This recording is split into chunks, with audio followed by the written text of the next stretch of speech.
J'aimerais qu'on s'attaque maintenant à notre table users et qu'on puisse tenter de rajouter des nouveaux champs à cette table-là. Alors pour ce faire, ce que vous pourriez faire, c'est créer une nouvelle migration et dans cette migration-là, vous allez pouvoir rajouter autant de champs que vous souhaitez à votre table users. Donc là, j'ai cette première migration-là, la toute première qui a permis de créer la table users, celle qui est ici. Et je vais m'empresser de créer maintenant une nouvelle migration pour ajouter des champs à cette table users. Pour ce faire, vous pouvez suivre la convention de Laravel en faisant ceci. PHP artisan make migrations add. Donc, par exemple, je peux dire add fields to users table. Comme ceci. Le nom de votre migration, assurez-vous d'écrire ça sous cette forme-là, Snakecase par exemple. Mais il faut qu'il y ait comme par exemple le nom de votre table users et puis vous rajoutez table par exemple. Donc vous n'êtes pas obligé de rajouter table, mais l'essentiel c'est qu'il y ait le nom de votre table ici, users par exemple. Donc, si je valide, vous allez voir que ça m'a créé cette migration. Et puis comme on peut le voir, au niveau du up, ça a fait schema table et puis users. Donc, on peut le voir, ce n'est plus comme ici où on a schema create, mais on a juste directement ici schema table. Ça permet de dire qu'on va interagir avec la table users et puis faire de quoi. Là, j'ai suivi cette première convention. Il est possible, au lieu de mettre Snakecase comme ça, vous pouvez mettre add fields to users table. Comme ceci. Ça devrait aussi marcher, mais vous avez pu voir que quand j'ai mis ça sous forme de Pascal Case, donc Pascal Case c'est comme Camel Case, mais vous commencez par une lettre majuscule. On peut voir que ici ça m'a remis ça sous forme de Snake Case, mais par contre, ça m'a créé la même chose, comme ceci, comme avant.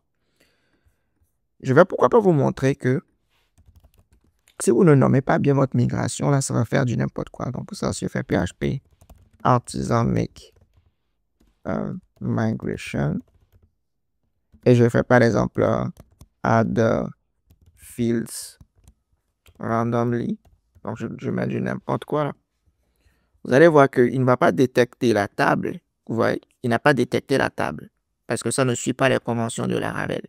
Donc, normalement, vous devez mettre, par exemple, users avec un S à la fin. Et puis, ça permet à Laravel de pouvoir détecter votre table correctement et puis vous générer de quoi.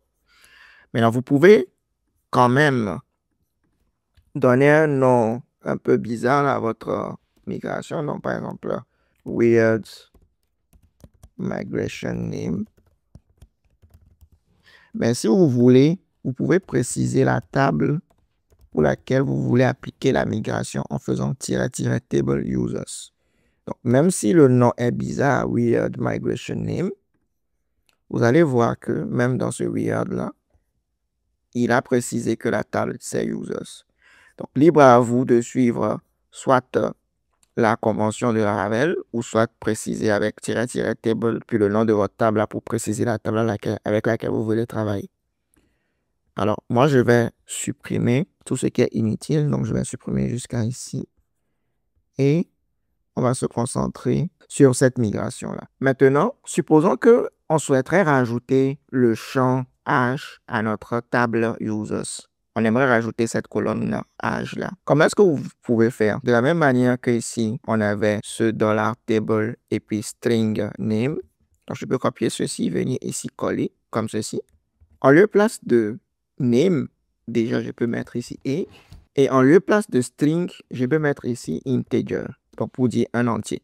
Age, c'est un entier, donc je peux mettre ici integer. Vous pouvez me demander comment j'ai fait pour savoir que ça s'appelle integer. Je suis venu dans la documentation et j'ai vu.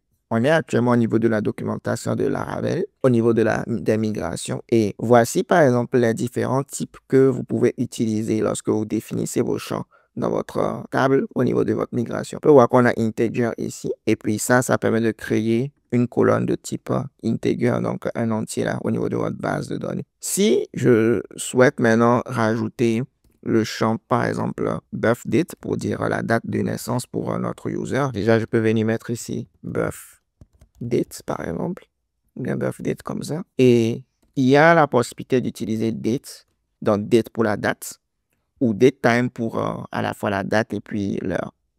Là, je peux faire comme ceci, par exemple. Je peux revenir là, tenter de voir datetime, ceci. Donc, on a datetime et puis on a date. Donc, datetime, ça crée un équivalent de datetime et puis on a date qui crée un équivalent de date. Vous pouvez utiliser les deux suivant vos cas. Donc, moi, je pense que je vais revenir sur date, comme ceci, je préfère. On peut rajouter un champ sexe, par exemple, à notre utilisateur, donc à notre user. Je peux mettre ici sexe. Et on suppose que le sexe est un caractère, donc char. Le char, vous le retrouvez également dans la liste ici. De la même manière, je peux rajouter, par exemple, un champ pricing pour dire que, bon, comme nos utilisateurs, ce sont des développeurs, donc, on peut dire que notre utilisateur a un certain pricing, c'est-à-dire un certain tarif auquel il faut le payer pour faire le projet. Et le pricing, on va dire que c'est par exemple décimal, donc un décimal. Décimal également, vous le retrouvez au niveau de la documentation Laravel. Donc, décimal, le voici ici.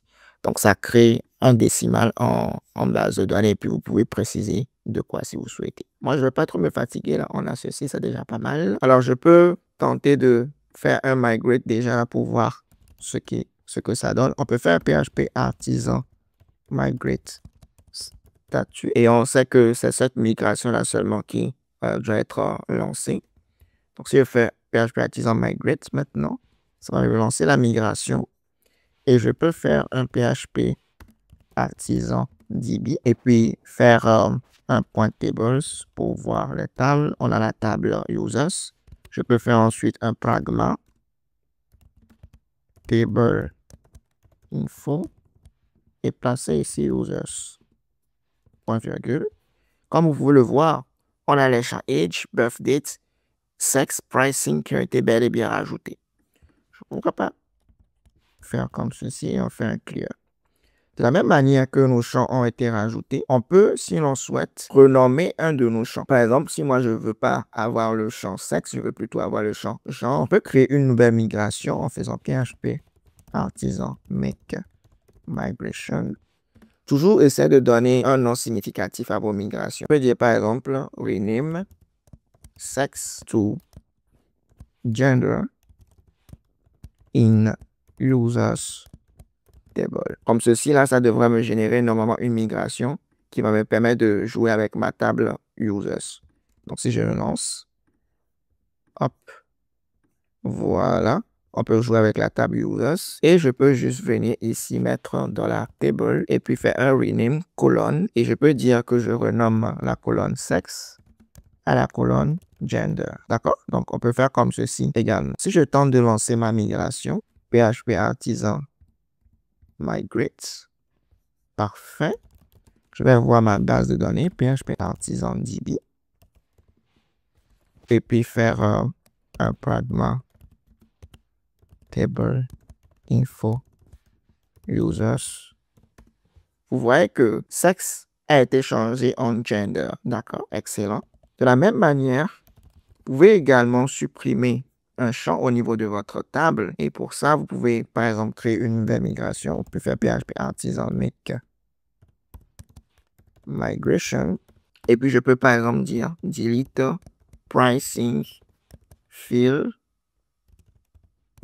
in users. Donc, vous n'êtes pas obligé de préciser users table. Vous pouvez juste mettre users, ça devrait passer. Si on tente de voir, est-ce que ça m'a bien mis table?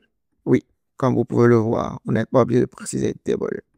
Par contre, pour supprimer une colonne, vous pouvez faire tout simplement table, drop colonne, et puis vous donnez le nom de la colonne, par exemple, pricing. Et si moi je viens, je fais PHP artisan migrate, vous allez voir que la colonne sera supprimée.